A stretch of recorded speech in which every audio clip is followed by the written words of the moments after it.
W के इस अध्याय में हम आपका स्वागत करते हैं। कहा जाता है कि रावण से ये पूछा गया कि इतने शक्तिशाली और संपन्न राजा के होते हुए भी एक साधारण से बनवासी दिखने वाले मनुष्य राम से आप कैसे हार गए।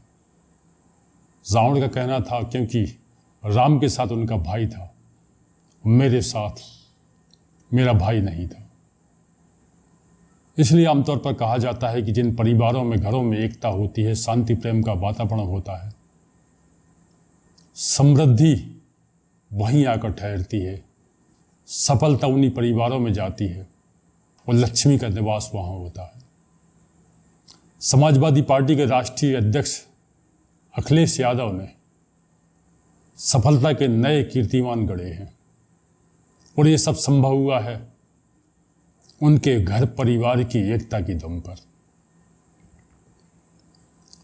दरअसल समाजवादी नेताओं के साथ हमेशा एक समस्या रही है, जब वो राजनीति या सेवा के क्षेत्र में उतरते हैं तब उन क्षेत्रों में वो इतना रम जाते हैं, इतना खप जाते हैं कि फिर वो अपने घर परिवार की तरफ नहीं देखते। ऐसे में जब किसी शुभचिंतक ने उनके राजनीतिक क्षेत्र में देखा तो उन्हें देवताओं की तरह पूजा जाता था, पर जब उनके घर पर जाकर देखा तो मालूम चला कि खाने के भी लाले पड़े हुए हैं। मुलायम सिंह यादव ने इन चीज़ों को बहुत नज़दीक से महसूस किया था, देखा था, परखा था। इसलिए जब समाजवादी पार्टी की स्थापना की उन्होंने, तब अपनी राजनीति के पीक टाइम में उन्होंने अपने पारिवारिक सदस्यों को भरपूर अवसर दिया। उन्होंने एक तरीके से जितने भी लोग आगे बढ़ने के इच्छुक थे सभी को किसी न किसी क्षेत्र में आगे बढ़ाया, विशेष तौर से राजनीति के क्षेत्र में। और मुलायम सिंह यादव ने 2012 में अपने बूते उत्तर प्रदेश के विधानसभा चुनाव में बहुमत हासिल किया। तब पारिवारिक बंटवारा के तहत उन्होंने ये राजनीतिक विरासत अपनी पहली पत्नी के पुत्र अखिलेश को दे दी और खुद दूसरी पत्नी के यहाँ रहने चले गए। इसी दौरान मुलायम को एहसास हो गया कि अखिलेश और उनकी दूसरी पत्नी के पुत्र प्रतीक में कभी ऐसा सामंजस्य स्थापित नहीं हो पाएगा जो उनके पैतृक परिवारों में है।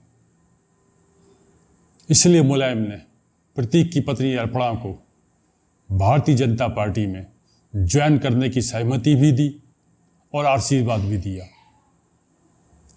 पर अखिलेश यादव ने जब 2017 में विधानसभा का चुनाव लड़ा तो उन्होंने कांग्रेस से गठबंधन किया। मुलायम सिंह इसके खिलाफ थे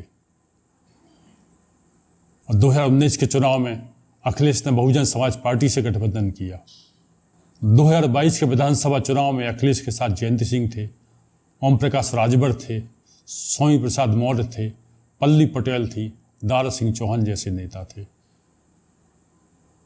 इन सभी चुनावों में अखिलेश को एक तरीके से मात खानी पड़ी और 2024 के चुनाव में अखिलेश के लिए ये वो चुनाव था जब उनके पिता का साया उनके सर पर नहीं था। 2024 का लोकसभा चुनाव अखिलेश के लिए एक बहुत बड़ी चुनौती बनकर सामने आया, क्योंकि अखिलेश के साथ जयंत सिंह साथ छोड़ गए, ओम प्रकाश राजभर ने साथ छोड़ दिया, स्वामी प्रसाद मौर्य चले गए, दारा सिंह चौहान ने साथ छोड़ दिया और चुनाव के बीच में ही पल्ली पटेल ने भी साथ छोड़ दिया।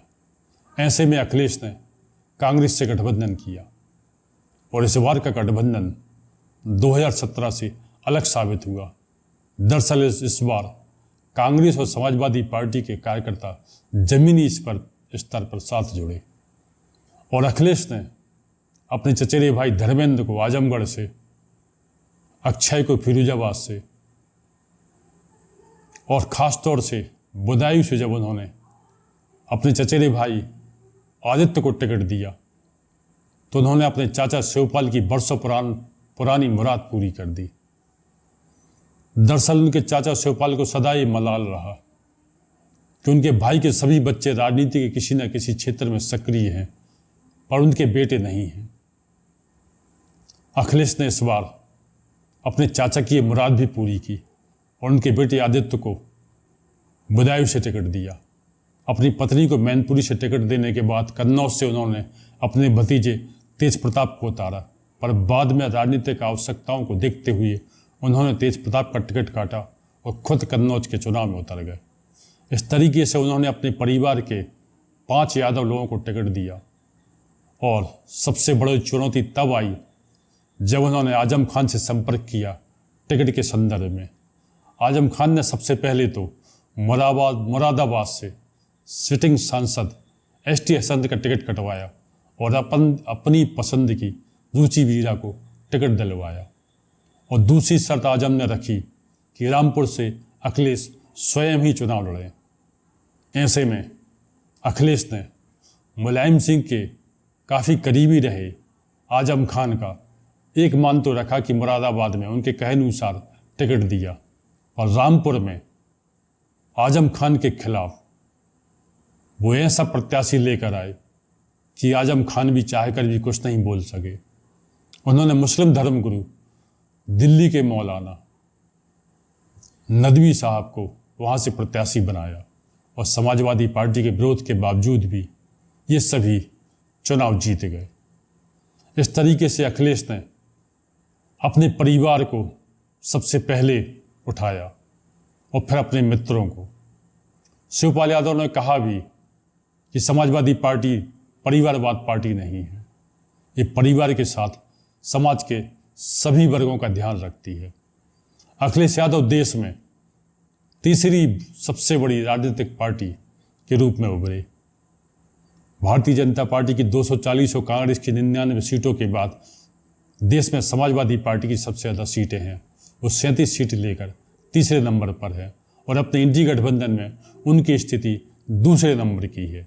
इसके साथ ही अखिलेश ने उत्तर प्रदेश ने कांग्रेस को एक तरीके से नया जीवन दान दिया है। 2019 में जो कांग्रेस 1 सीट पर चुनाव जीती थी, इस बार वो 6 सीट पर चुनाव जीतने में सफल रही। और रायबरेली से राहुल गांधी की जीत पर वहाँ के भाजपा प्रत्याशी दिनेश प्रताप सिंह ने इसलिए कहा कि रायबरेली में दरअसल समाजवादी पार्टी जीती है।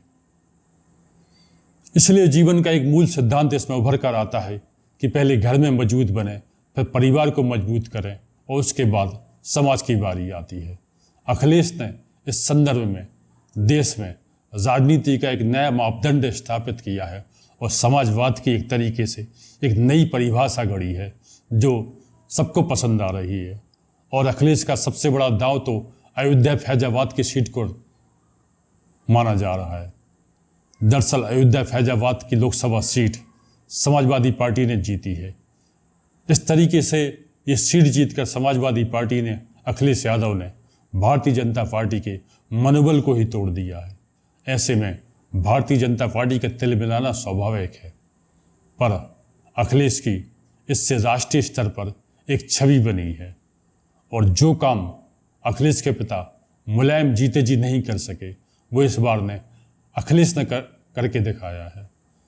उन्होंने एक तो अपने एमवाई मुस्लिम यादव के समीकरण से अलग पहचान बनाई है, दूसरे मुलायम की उनके पिता मुलायम के जमाने से आजम खान जो एक मुस्लिम चेहरा माने जाते थे उनके विकल्प के रूप में एक मौलाना को उतार कर उन्होंने समय के हिसाब से बहुत सटीक उत्तर दिया है।